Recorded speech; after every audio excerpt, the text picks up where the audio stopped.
За 3 дугаар улирлын 6 дугаар хичээлийн агуулга дэмжих видео 2-ыг танилцуулъя. Хот бүр өөр өөрийн онцлогтой байдаг. Доорх мэдээллийг ажиглан татагч, түлхэгч, хүчин зүйлс аль нь болохыг нэрлээрэй. Зургийг сайтар ажиглаарай. Энэхүү зураг дээр хөдөө орон нутгаас явах шалтгаан буюу түлхэгч хүчин зүйлс мөн хот руу хүмүүсийг татах хүч буюу татагч хүчин зүйлсийг харуулжээ.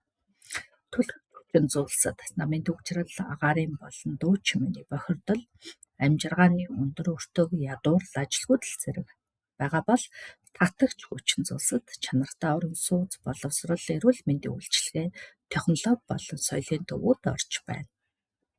Токио хотын татагч болон түлхэгч хүчин зүйлсийг Дели хоттой харьцуулан дүгнээрэй.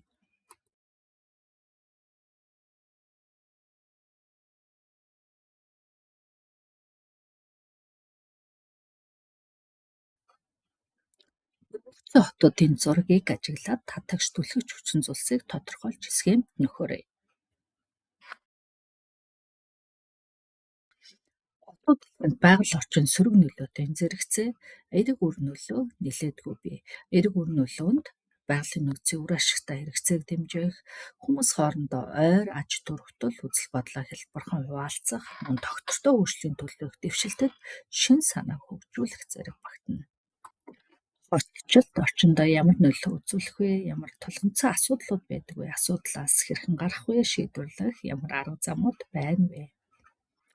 Хотчлт нь байгалийн болон нийгмийн орчинд хүчтэй нөлөөлдөг. Сөрөг нөлөөлөлт үйл төрлийн үйл ажиллагаанаас үүдэлтэй агаарын бохирдол, бохир уснаас үүдэлтэй усны бохирдол мөн замын хөдөлгөөн болон барилгын ажлын дуу чимээний бохирдол багтана. Нийгмийн үр дагаварт хог хаягдлыг зайлуулах асуудал бол орон сууц үйлчилгээний эрэлт хэрэгцээ нэмэгдэх зэрэг үйл явц ордог. Дэлхийн хамгийн өндөр хүчтэй хотууд ухаалаг шийдлүүдийг шинэлэг байдлаар нэвтрүүлж байна. Тухайлбал Сингапур, Копенгаген, Куритиба зэрэг хотууд тээвэр орон сууц, эрчим хүч болон байгаль орчны тогтвортой байдлыг хангах дэвшилтэй системүүдийг хэрэгжүүлсэн бөгөөд ухаалаг хотын хөгжлөөрөө дэлхийд дахин түлхэр жишээ болж байна. Хар хором хотын мэдээллийг аваарай. Нийслэл хотыг Улаанбаатараас шинэ хар хором руу нүүлгэхийн давуу бол сул тал нь юу байж болох вэ? Монгол Улсын засгийн газраас эдийн засгийн хүн ам, дэд бүтцийн төвлөрлийг сааруулах зорилгоор шинэ хар хором хотыг хөгжүүлж байна.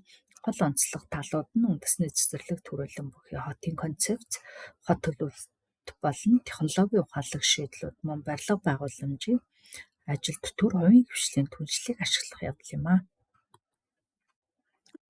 Дараах асуултуудаас 5-ыг сонгож хариулаарай. Энэ талбарт 20 асуулт бий.